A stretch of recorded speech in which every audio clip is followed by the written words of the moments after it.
opening our eyes, we have to almost feel compassion for the human species.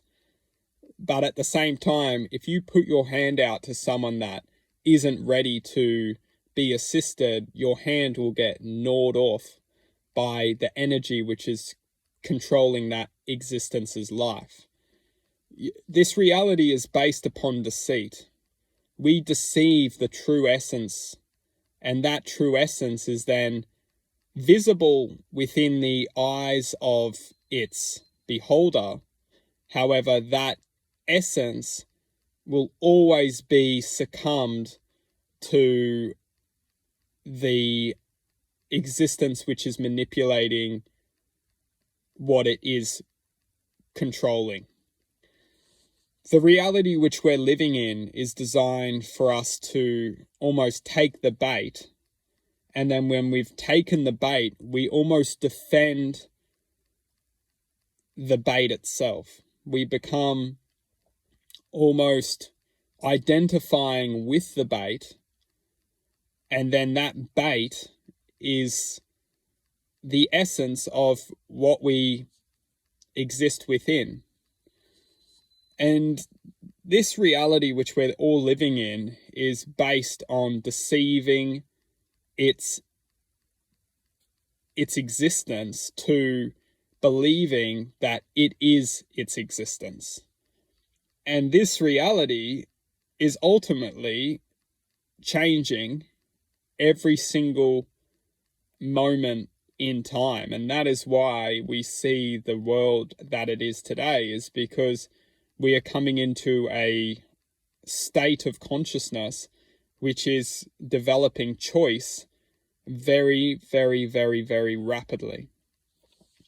Now, this deceiver, or this energy, this awareness which is deceiving us and taking it as captive almost, it's capturing our potential to overcome this existence, and it's ultimately using us as its own mechanism to deceive more. However, each and every single one of us are starting to awaken to the truth. And the truth is that we don't need to live our lives with pain, suffering, hate, anger, frustration. Where does this existence come from? And that is the simple question we need to ask, is where does pain, suffering, hate, where does it all come from? And when we start to ask these questions, we will start to understand that this existence is its own existence separate to us. It's its own system, sequence of thought, which we perceive as almost like a radio tower, and we are channeling this consciousness, distorted awareness into ourselves, and then effectively tuning into its energy, and then representing that energy through our lives. And what's very interesting is that we become the signal to an energy outside of our own self. And this energy is effectively representing a lot of us until we tune out of that energy field. And how we tune out of that energy field is to come back to our hearts. The heart is effectively the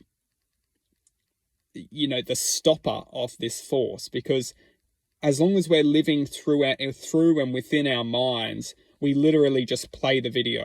We play the perception, we play the video into this reality. We listen to our minds and we represent what our minds tell us to do. When we come back to our hearts, we will see what's going on here. We are not the representation of our mind's thoughts. Once we come back to our hearts, we start to do things through feeling, through intuition, through loving actions. We represent what's true for our purpose, what's true for our existence. We represent the free flow of universal love, gratitude, kindness, generosity, devotion to becoming and feeling the purpose within ourselves, which naturally flows rich. We are free-flowing, blooming, we are the essence of love, and we are naturally the essence of love. And this is what we're not taught, because all we're perceiving is our mind's thoughts. And when we come back to the love, when we come back to that light, that God-like self, we will understand that this reality is based on taking our true self and representing that self in the form of thought, and then we are just stuck in this thought form of what we perceive as who we are. But if we're not in control of our perception, if we're just receiving information, we then need to ask ourselves, well, who is controlling the information? And then when you go down that route, you realize that there's a select few in this world who are effectively controlling all the information which we're perceiving. And then we ultimately become their programmer. We become the essence of becoming the resembling effect of the few that are controlling the system.